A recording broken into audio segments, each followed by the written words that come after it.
and do the first works. Mga kapatid, may pagbagsak, pero may pagbangon. Amen? At ang magandang balita, ang Diyos natin ngayong gabi ay nag-aanyaya na ikaw at ako na nadapa, na ikaw at ako na nabuwal, na ikaw at ako na nangihina. Willing ka ba na magbangon? Ito po ang idea ng revival. Rise up when you fall. Hindi alam ng katabi mo, hindi alam ng kahit sino, pero ikaw, alam mo sa sarili mo na merong hindi tama sa buhay mo.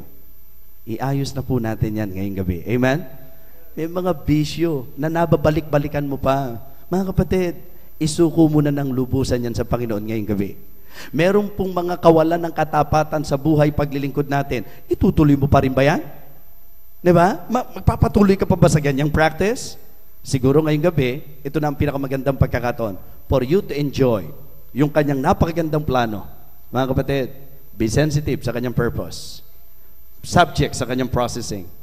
Okay? Secure in His power. And then, be satisfied sa kanyang provision. Ngayong sandaling ito, sino man po sa atin na may kinadapaan, sino man sa atin na naging sablay, nagkaroon ng sablay at paglihi sa ating buhay, itong magandang pagkakataon. Yumuko tayong lahat at pumikit. Ano po? Habang ang Diyos ay kumikilo sa ating mga puso. Pastor, kailangan ko po ng mensaheng ito. Kailangan ko po ng mensaheng ito. Malinaw po sa akin na ngayong gabing ito ay gabing itinakda ng Diyos. Hindi para sa katabi ko, kundi para sa akin. Ang Diyos ay kumikilo sa aking puso. Ako'y merong bagay sa aking buhay na alam kong hindi nakakalugod sa Diyos. Merong mga bagay sa buhay ko na hindi ko maikakaila, na sablay sa nais ng Panginoon. Ako'y nadapa. At ngayong gabing ito, gusto ko magbangon. Napakalaking blessing sa akin, ma-realize ko na ang Diyos ay nag-uunat ng kanyang kamay upang ako'y kanyang ibangon. Kailangan mo lang ma-realize na ikaw ay nadapa. Kailangan mo lang ma-realize na ikaw ay mali at nagkasala. Kailangan mo lang pagsisihan at talikdan ang iyong mga kasalanan. At ikaw ay magpasailalim at magpasakop sa plano at operasyon ng Diyos sa iyong buhay. Ngayong sandaling ito, bago ko po tawagin ang ating butihing pastor, hindi na po natin pakakatagalin ang invitation. Merong mga kahinaan, merong pagkadapa, merong naging paglihis, o may kasalanan o bisyo na nais mong talikdan at nais mong bumangon mula sa iyong pagkabuwal at pagkadapa. Ang Diyos ay naghihintay sa iyo sa altar. Why don't you stand up and come to the altar and pray to God tonight? Habang kayo po'y lumalapit, tatawagin ko po ang ating butihing pastor. Mga kapatid, wag na ho tayo magkanlong at magpaimbabaw. Hantad po tayong lahat sa harapan ng Diyos. At ngayong gabing ito, kailangan nating maging humble. Ngayong gabing ito, kailangan nating maging honest. Ito ang magiging susi upang ikay makapagsimula ng maayos na pagsisimula. Napakaganda ng plano ng Diyos sa ating buhay. Ang sabi niya, thoughts of peace and not of evil to give you an expected end. Kailangan mo lang maging sensitibo. Yung bang damhin mo, iayos mo ang iyong kaugnayan sa Diyos para maintindihan mo ang operasyon niya sa iyong buhay. At huwag kang papalag, be subject hanggang sa makita mo na ang Diyos ang siyang magpapala ng iyong buhay at magbabalik ng sigla sa iyong spiritual life. Hindi kalooban ng Diyos na tayo po'y lugmok at nanglulupaypay. Ngayong sandaling ito, ito ang pinakamagandang sandali at pagkakataon para po sa kaganapan ng totoong revival sa ating pong spiritual life. Pastor, please. Patuloy po tayo sa ating invitation. Napakalinaw ng salita ng Diyos. Ito po yung pagkakataon para tayo po'y lumapit sa Panginoon. Sabihin natin, yes Lord, talagang mahina ako. Talagang kailangan ko ang gabay mo. May mga inisip akong kala ko malakas ako. Pero ako'y mahina. Panginoon, naririto po ako. lumalapit sa inyo. Meron pa po ba? Meron pa po ba? Sige po. Ito po yung pagkakataon natin, first night. Alam po nyo, ako sa buhay ko, kahit na pastor ako, nakikita ko yung kahinaan ko. Kinakailangan ko ang lakas ng Panginoon sa buhay ko. Meron pa po ba? Meron pa.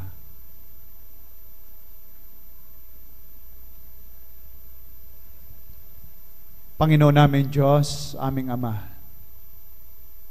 ngayon pong gabing ito, salamat po ng marami sa inyong banal na salita namin pong napakinggan.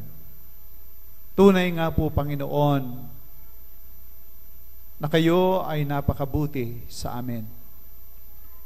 Tunay po, Panginoon, ang inyong salita ay napakaliwanag. Kami ay mga mahihina. Kinakailangan po namin ang inyong tulong, ang inyong gabay sa aming mga buhay. At Panginoon, salamat po ngayong gabi sa mensaheng inyong ibinigay sa amin sa pamagitan po ng aming tagapagsalita. At Ama, naririto po kami, naninikluhod sa aming mga tuhod. Kumikilala, Panginoon, sa aming mga kahinaang ito. Kami po'y humaharap sa inyong harapan. Aming Panginoon, inyo po kaming tulungan. Sa mga kasalanang amin pong ginawa, sa mga pagrereklamo po namin, Lord, hindi po kayo ang mali. Wala po kayong kasalanan. Kami ang gumawa ng aming pagkasinsay. Kami ang gumawa ng aming pagkadapa. Kami ang gumawa kung bakit kami ay nagdurusa. Ngunit salamat po, O Diyos, ang inyong kamay ay nakaunat sa amin. Kami ay inyong inaabot. At Panginoon, ngayong gabi, naririto po ang inyong mga anak, nakaluhod sa inyong harapan. At nawa nga, Panginoong Diyos, abutin mo po ang bawat isa sa amin. At alam po namin, Panginoon, tulad ng inyong pangako, inaabot mo na po kami. Salamat po sa inyo, aming dakilang Panginoong Diyos. At nawa nga po, Panginoon, tulungan mo kami. Sakali mang ang buhay po namin ay mayroong nararanasang mga kahirapan, ay amin po, Panginoong, pasalamatan ka, sapagkat inaayos mo po ang aming buhay upang ito'y maging lalo pang matatag at lalo pang maging kapaki-pakinabang. Salamat po, Ama, sa mga katotohanan ito. At Ama, ang bawat isa na dumadalangin sa inyong harapan, Lord, katagpuin mo po ng inyong pong banal na salita. At ako po'y naniniwalang kinatagpo mo na po, O Diyos, ang bawat siya sa amin. Tunay nga po, walang malakas sa amin. Kami ay mga taong mahihina. Kami ay mga taong kapos. Kayo po lamang ang malakas. At salamat po sa gabing ito. At umaasa po kami na ang amin pong dalangin ito ay inyo pong ipagkakaloob sa amin.